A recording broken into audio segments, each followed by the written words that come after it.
جس کے پاس وہ شے منتقل ہوئی ہے وہ تصرف نہیں کر رہا ہے، کسی نے آ کر کے اس کو اڑا لیا، چوری کر لیا، غصب کر لیا ایک طرف سے۔ جیسے ہی وہ شے نابود ہوئی، یا تصرف کر لیا، یا اس نے کھا لیا، یا اس کو بیچ دیا غاصب نے یا سارق نے، اس کے ایک طرف کے تلف ہونے سے ہم نے کیا کہا؟ ملکیت آ جاتی ہے۔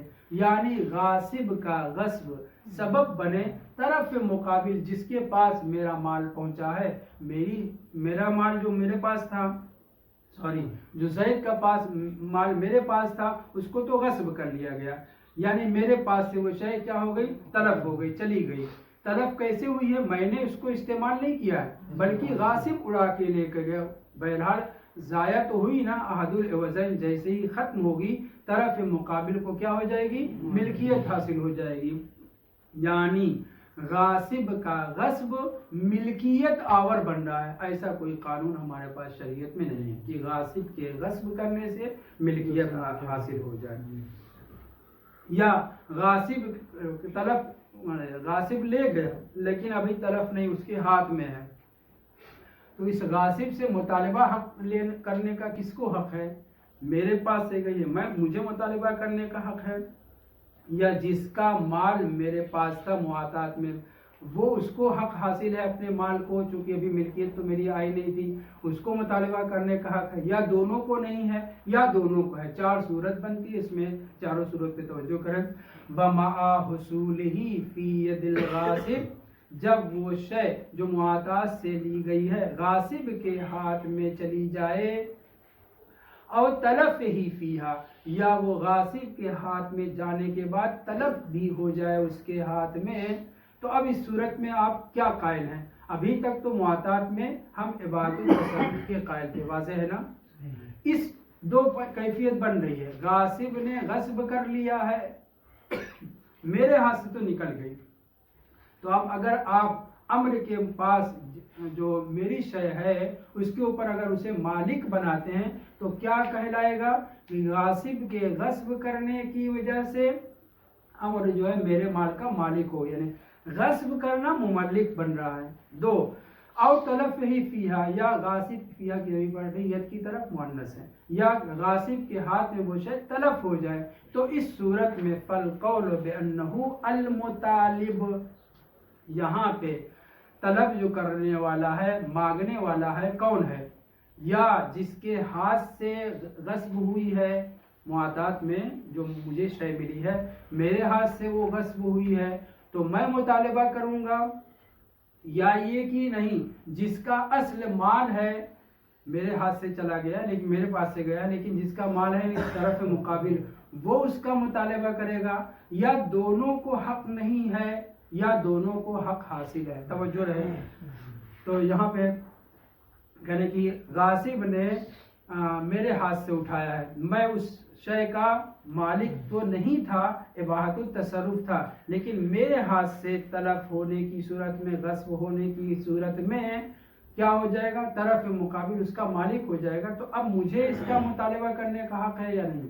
تو کہنے کہ اگر میں مطالبہ کروں فالقول بانہ، یعنی یہ قابض، یعنی جس نے اس شے کو معاطات کے ذریعے سے لیا ہے اور اس کے ہاتھ سے غاصب نے چھین لیا ہے، فالقول بانہ، یہی انسان جو قبض کیے ہوئے تھا دوسرے کا مال معاطات کے ذریعے سے، وہ مطالب ہے، یہ اس میں فاعل ہے، وہ مطالبہ کرے، کیوں؟ لأنہ یملک بالغصب، کیونکہ یہ غصب کا جو ہے مالک ہو گیا، اس کے غصب کرنے کی وجہ سے اس کا مالک ہو گیا تھا، حالانکہ اس کے ہاتھ میں آیا کچھ نہیں ہے۔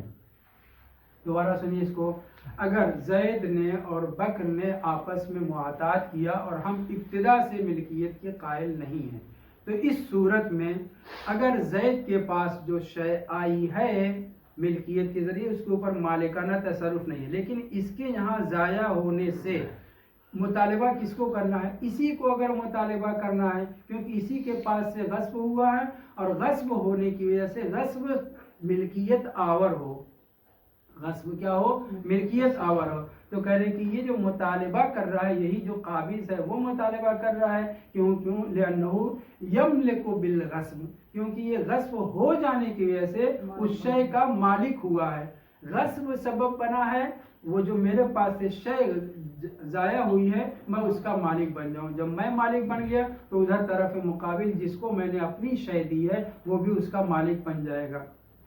تو یہاں پہ غصب ملکیت آور ہو رہا ہے. ابھی تلف فی ید الغاصب یا غاصب کے ہاتھ میں وہ شے جو تلف ہوئی ہے, تلف ہونے کی وجہ سے میں مالک بن رہا ہوں. متوجہ ہیں؟ جس کے پاس سے وہ شے معاطات میں دی ہوئی گئی ہے وہ شے معاطات میں جانے کے بعد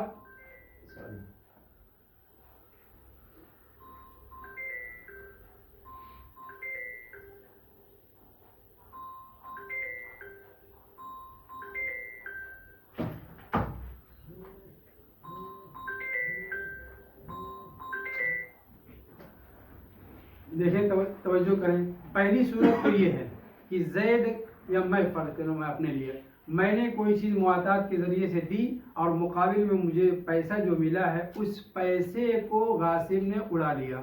ابھی صرف اڑا لیا ہے تو چونکہ میرے پاس سے وہ شے گئی لہٰذا میں اس کا مالک ہو جاؤں گا, تلف ہونے کی بنا پہ مالک ہو جاؤں گا. یا تلف ہوئی ہے صرف غصب کیا ہے, ایک مرتبہ غصب کر کے لے کر کے چلا گیا ہے تب بھی میں اس کا مالک ہوا, اور دوسری مرتبہ یہ کہ اس سے تلف ہو گئی اس کے ہاتھ میں تب بھی میں مالک ہوا. یہاں پہ غصب اور تلف دونوں سبب بن رہے ہیں ملکیت کے. ایسا کوئی قاعدہ ہمارے پاس نہیں ہے. اسی کو اور آگے بڑھائیے. غصب کرنے کے بعد لے جانے کے بعد چونکہ اب میں اس کے اوپر مالک نہیں ہوا, طرف مقابل کے لیے میرا مال ختم ہو گیا لہٰذا وہ اس کا بھی مالک بن جائے گا, ہے کہ نہیں؟ میرے پاس سے جب غصب ہوا تو وہ طرف مقابل جس کے پاس معاطات کے ذریعے سے شے پہنچی ہے اب تک صرف اباحت التصرف تھا, میرے پاس ضائع ہو جانے کی وجہ سے اس کا وہ مالک بن جائے گا. تیسری صورت غاصب کے ہاتھ میں جو شے پہنچی ہے وہ اب تلف ہو گئی ہے, اس کے تلف ہو جانے کی وجہ سے میرے پاس سے ضائع ہونے کی وجہ سے ایک تو میں مالک بنا اس شے موہوم کے اوپر, اس شے موصوف کے اوپر جس کے اوپر میرا اختیار کچھ بھی نہیں, لیکن غصب ہو جانے کی وجہ سے تلف ہو جانے کی وجہ سے میں خود مالک ہوا. دوسرے طرف مقابل جو شے مجھ سے لے کر کے گیا ہے میرے پاس سے ضائع ہونے کی وجہ پہ وہ بھی اس کا مالک بن رہا ہے. تو کہنے کی والقول اس طرح سے ہے والقول بأنه المطالب لأنه يملك الغصب او التلف في يد الغاصب غریب. یہ بہت ہی غریب بات ہے کہ غاصب کے ہاتھ میں تلف ہو جانے کی بنا پہ میں اس شے کا مالک ہو جاؤں یا غاصب کے لے جانے کی وجہ سے اس کا میں مالک بن جاؤں. اگلا والقول بعدم الملک بعید جدا. اور اگر یہ کہے کہ جناب مال کے ضائع ہو جانے کے بعد اس کے غاصب کے لے جانے کی بنیاد پر اصل ملکیت ہی نہیں آئے گی تو یہ تو بعید ہے, کیونکہ آپ کہہ چکے ہیں پہلے کہ احد العوضین کے تلف ہو جانے کے بعد ملکیت آ جاتی ہے. والقول بعدم الملک بعید جدا. اور اگر ہم یہ کہیں کہ جس کے پاس سے وہ شے تلف ہوئی ہے غصب ہو گئی ہے اور وہ اس کا مالک نہیں ہے, اگر یہ کہیں تو یہ درست نہیں ہے. کیوں؟ اس لیے کہ ملکیت آتی ہے. ہم یہ کہہ چکے ہیں کہ معاطات میں اگر ملکیت کے قائل ہوتے ہیں تب بھی اشکال پیدا ہوتا ہے کہ غصب سبب بنے ملکیت کا یا تلف سبب بنے ملکیت کا, اور اگر ہم یہ قائل ہو جائیں نہیں ملکیت آتی ہی نہیں تو یہ تو اس قانون کے خلاف ہے جو آپ پہلے بیان کر چکے ہیں کہ معاطات میں احد العوضین کے تلف ہو جانے سے ملکیت آتی ہے. والقول بعدم الملک بعید جدا. اور اگر ملکیت ہی کے قائل نہ ہو تو یہ تو بعید ہے کیونکہ ایک طرف تو ضائع ہو چکی ہے, کیسے آپ ملکیت کے قائل نہیں ہوں گے.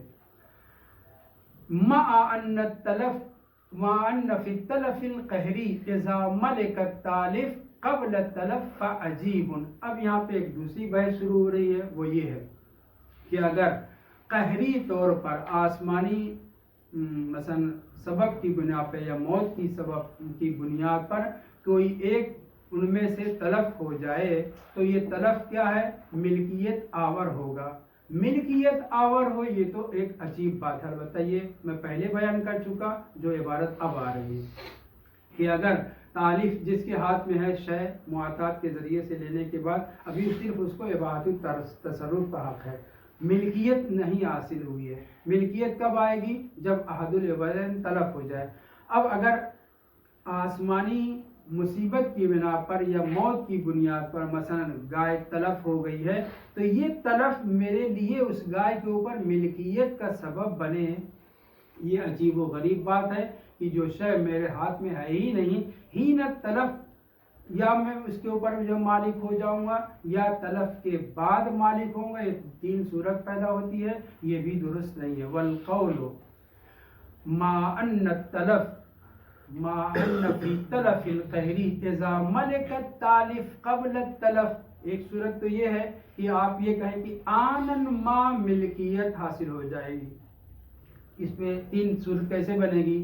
معاطات کے ذریعے سے لین دین ہوا، گائے میں لے کر کے چلا، گائے کو میں تصرف کرنا چاہ رہا ہوں، اس کو استعمال کرنا چاہ رہا ہوں، کاٹ کے اس کا گوشت کھانا چاہ رہا ہوں، یہاں نیت کی، ادھر سے مثلا اس کی موت آ گئی تھی، مر گئی، یہ قبل التلف قبل الاستعمال، میرے یہاں یہ جو گائے مر گئی ہے تو اس تلف کی بنیاد